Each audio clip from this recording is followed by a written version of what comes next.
Good morning.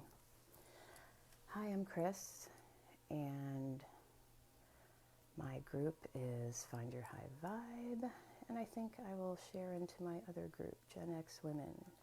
And just so you know, Find Your High Vibe is going private. It was a public group, and now it's going private, and so that means, I guess, people searching can't see what's posted in there. Anyway, just so you know. So,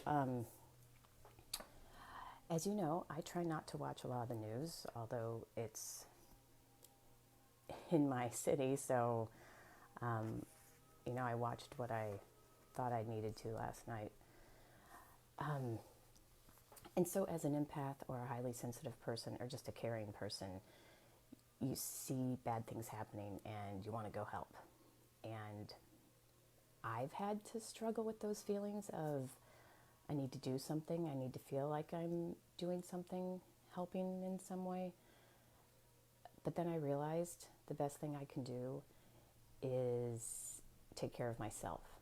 And, right, if everybody took care of themselves and watched their own actions and lived in love and not fear, the world would be a completely different place.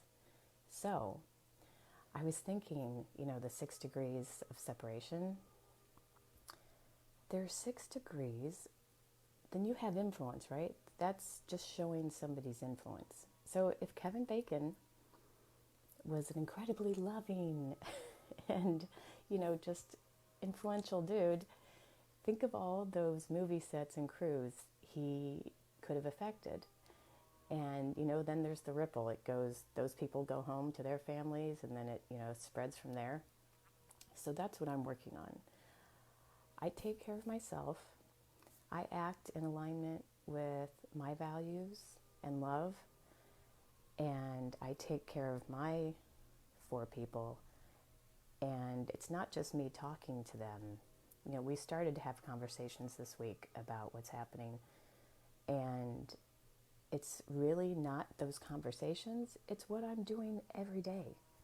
And it's what I do and it's what I say every day. So I think that has a stronger influence because, that shit gets into kids' brains young and it's always there. That's the stuff that we work so hard to get rid of. It's all that crap that comes in when we're kids. So, or the positive, the positive. So in this case, I'm talking about the positive. So, of course, by living my life in alignment with my values and in love, I influence them, I influence the people around me.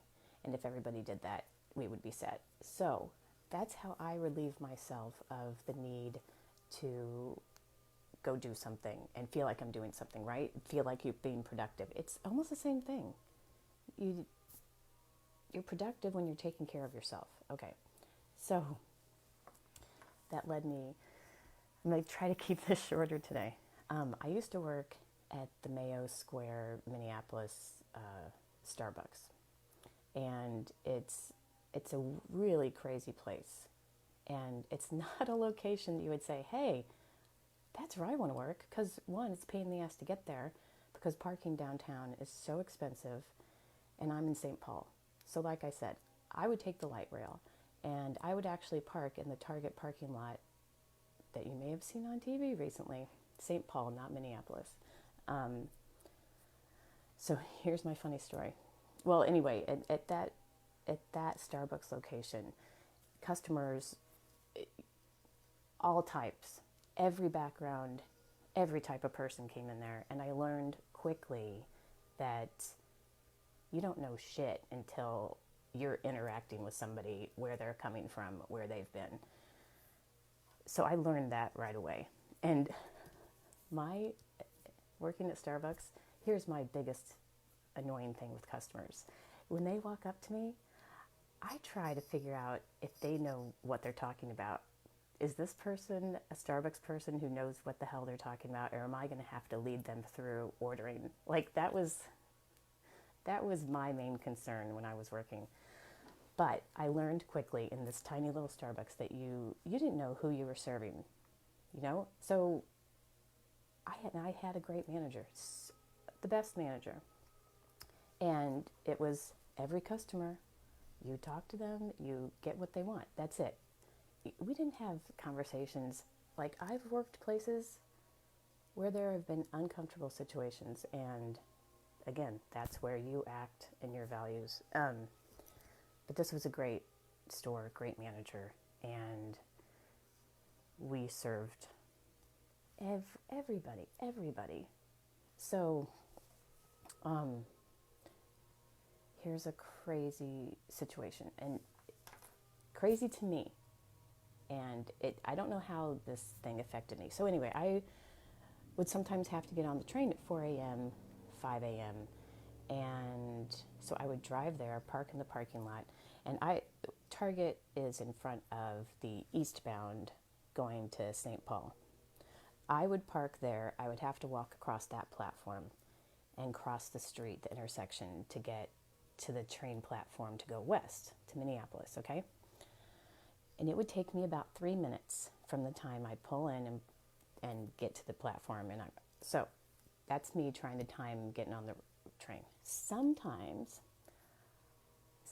I would get there a little early, and I would see the train before the one I'm trying to get would show up. And every once in a while, it's hard not to get in a panic and like, oh, I'm going to run and I'm going to make this train. I'm going to be early.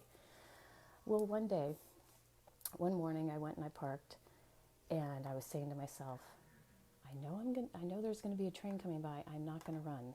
I'm fine. I am going to get on the train that I want to get on. And I'm seriously talking to myself the whole time. You're fine. You're not running for the train today. You're going to get on the train you're supposed to get on. And I'm crossing the street to walk up the ramp across the east platform. And I know there's a train coming. I can see the light down the street. And I'm telling myself, I'm not running. So I start walking up the ramp, and I can tell the train's coming up. But it's coming up right next to me on the eastbound tracks. And I'm thinking, what is happening? Why is this train on the eastbound tracks, but it's going west? I'm not going to run. And it stops right in front of me on the eastbound platform. And the door's open. And I'm like, what? I'm running now.